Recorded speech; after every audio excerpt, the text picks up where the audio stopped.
Good morning, good evening, and good night, and welcome to Edessa, the Dark Crusade.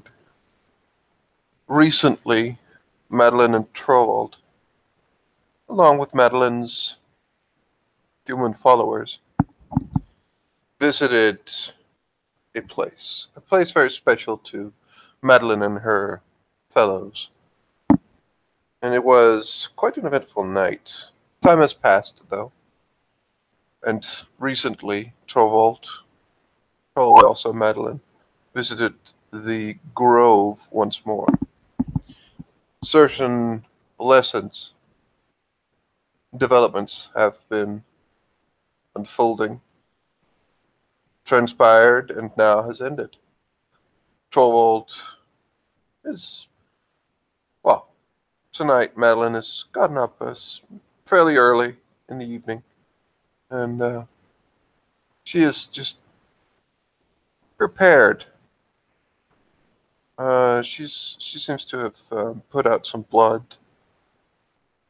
She has lit some candles. Not for anything. It looks more as though she's preparing for a talk of some kind, some description. And she's waiting for Torvald to awaken. Over the past elapsed time, the weeks that Thorvald lived without his arms, he made himself very scarce. He did not sleep in the bed with Madeline. He instead would have slept in another room, a basement room in the house, probably with Saeed attending to him, as understandably drinking is quite impossible with no hands. Not incredibly impossible, but difficult. Um, he very much had very little to say. When they returned to the glade, he did so wordlessly. And he's been fairly silent this whole time. Madeline's heard very little more than a few words for him since the ritual took place in the first place. And this morning is really no different. He comes up into the main part of the house, and he does look in to see her there. He bows his head and then makes his way out into the courtyard. Wait, For the Torvald, please. for the first time, you see that he has armor on. It's not the armor that Memnon made because that was lost. It's crude, basic armor. She will ask him to join her. He looks.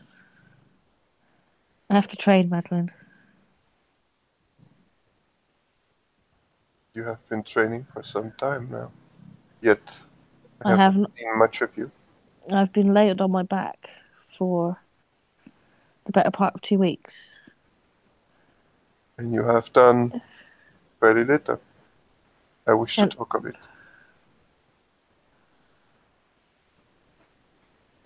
you can talk to me while I train.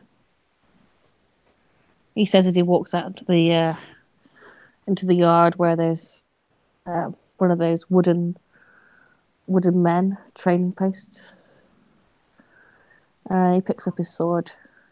Madeline is frowning a bit as she comes out and looks at her.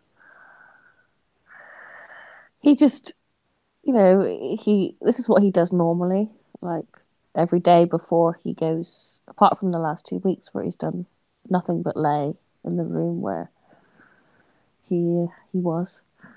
Um, he during he seemed this is a he returns to a routine every day before when he first wakes up.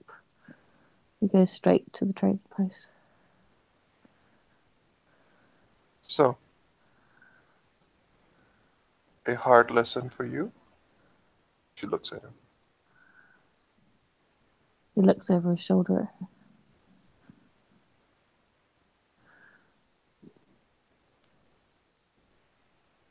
What words do you want me to speak about it, Madeline?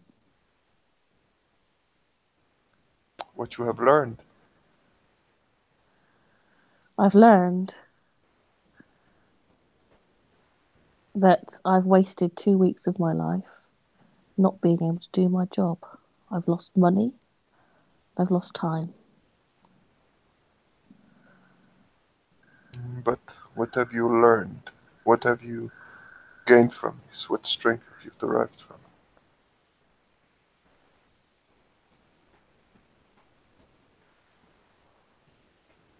This can teach you quite a few things. He stabs at the. It taught me nothing that I didn't already know. Only that without my arms, I'm more useless than I am already. Don't ever say that again. She comes over. He turns around, like sharply, and looks at her. You are not useless. Even without your arms, you are better. You are more than most Canaanites in this city. There's something you don't fundamentally understand. There is a lesson you have not learned, Madeline. You have failed in your lesson, not me. Well, she again looks like she was like opening up to you, but she just freezes a bit and she says, "Oh, my dear teacher, what is that lesson I have failed to understand?" What do you see when you look at me?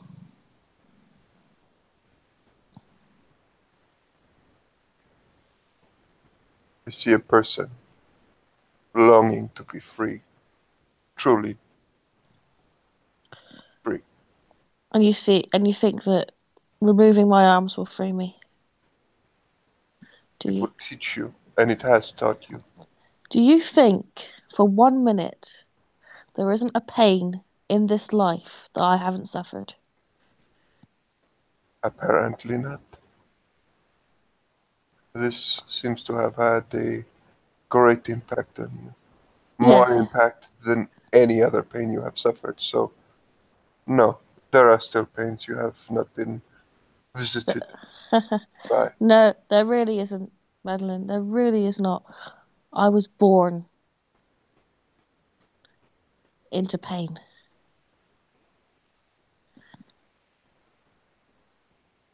When you are a slave, as soon as you can walk, you're big enough to be beaten.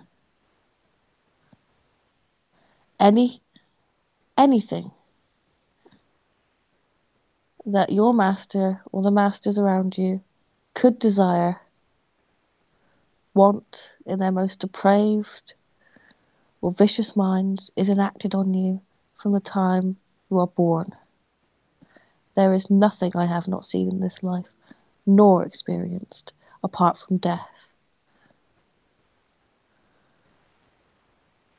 What you see is a man who is exactly as he is. I am a soldier, not because my masters have told me to be, not because I've been forced to be this way. This is who I am. You take my arms away from me, you take my legs, you take my ability to fight. I am nothing. Not to you, not to the gods, not to anybody. And the next time you decide that that's the right thing for you to do, you kill me. You promise me that. You kill me dead before you ever make me live like that again.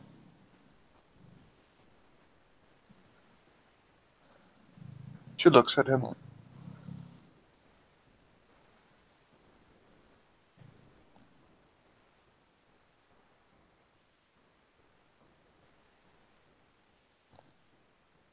She doesn't say anything right away.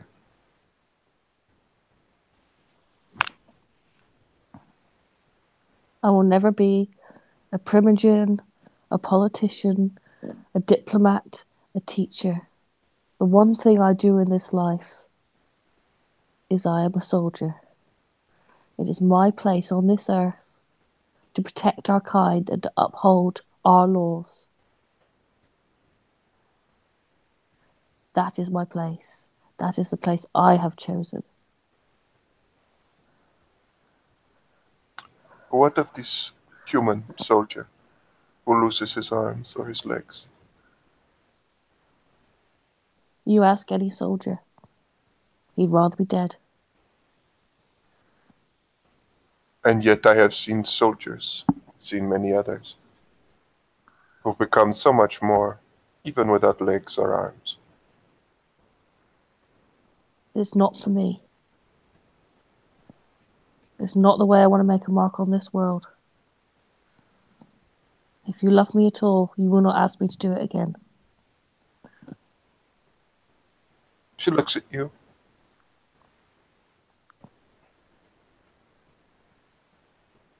You will see a single tear of blood from the corner of her eye. I understand. I will never do this to you. This softens him somewhat. She she tries to as she realizes it, she tries to, well, with a red tear you can't really do it that effectively, but she just kind of turns around and just removes it from her eye. Tries He, to. he goes to her.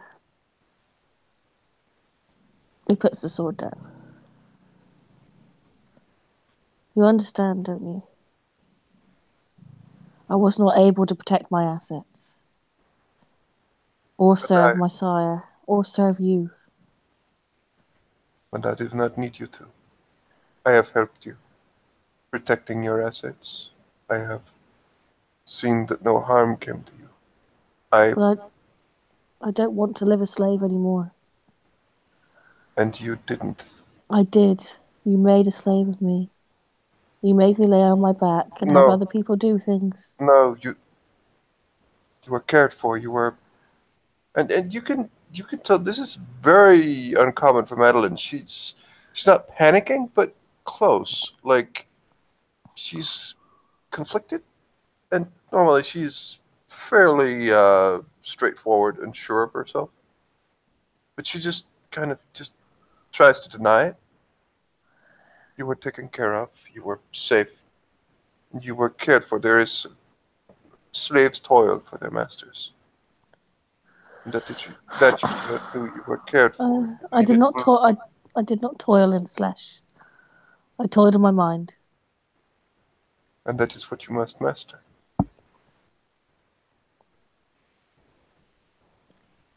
Madeline.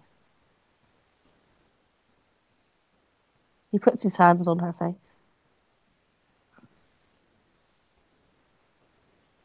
I love you. There is not a pain in this life I would not suffer for you.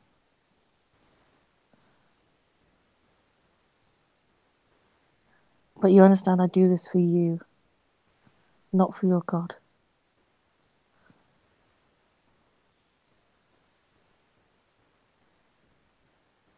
You can tell, you don't need to roll manipulation or perception or anything.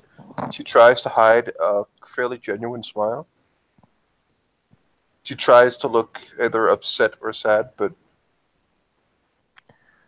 you can tell that she's trying to shake it off. You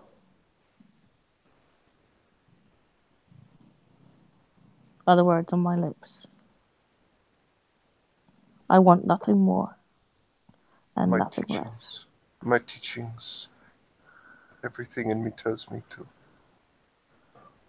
send you away to, but I cannot help but to know how lucky I am. We must both serve our purposes on this planet. It is your purpose to serve Lilith.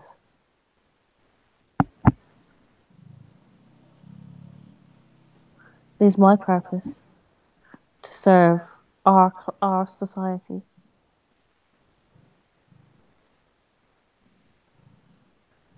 And Those it need not is conflict.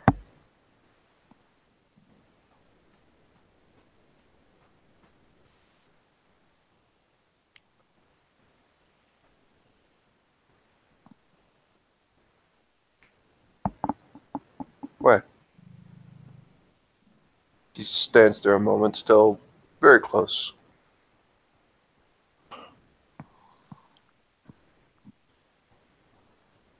My life.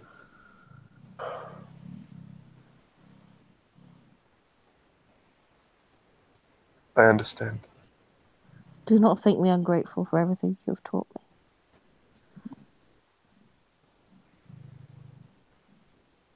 You have taught me many things, I should hope so. and you will continue to do so. Every day with you is a new lesson. But I cannot participate in those things. In that place, it conflicts with my duties.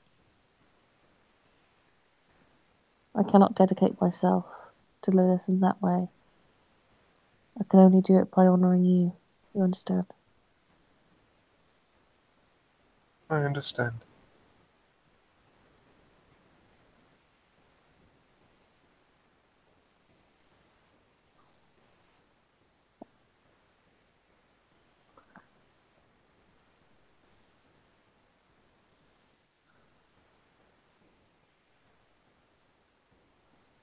I saw anger in those depths. A bitter anger that I'd ever known. More anger than I've ever felt.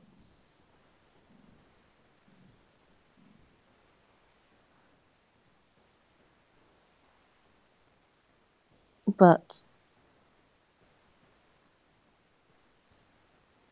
I would not have learned anything if I used that anger to burn the bridges that we have built here.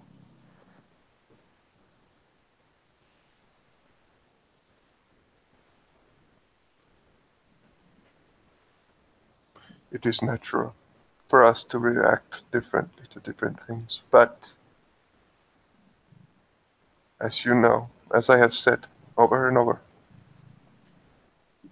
it is your will, it is your choice. And I will respect your choice. And I respect yours.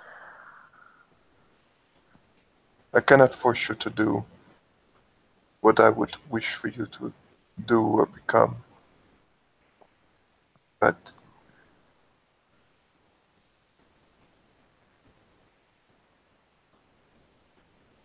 It is dangerous to the overall plan. You know what happened to our child. I know.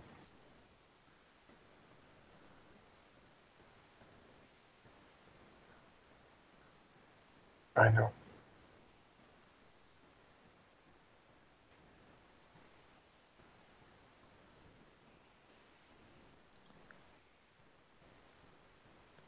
And if you want me to go, I will go. Nonsense. I know you must choose your God always.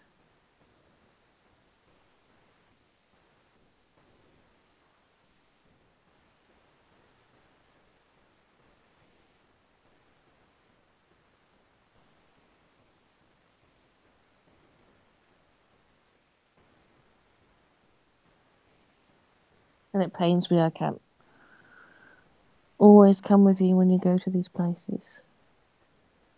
But I know you have enough power in yourself to be able to protect yourself.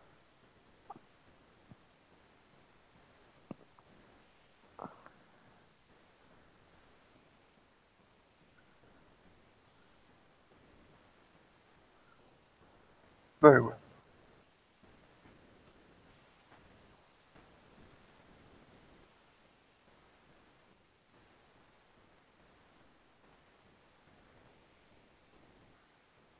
Now that you have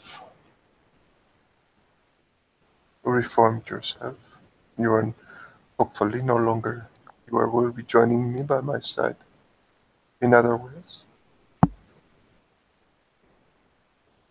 I told you I would never leave you. I do not I break know. my promises. I know. She smiles at you. It was an invitation. An invitation. She kisses him. You feel him sort of. He tenses at first because he he he forgets that his hands are there. When you live in that place for a few moments in the kiss, he feels an internal struggle. But when he realizes that his fingertips are against cold flesh, he relaxes a little, and then you feel him smile. You're not going to vanish into the ground this time. I would not dream of it. It has been 3 weeks. I require you. I can. Now.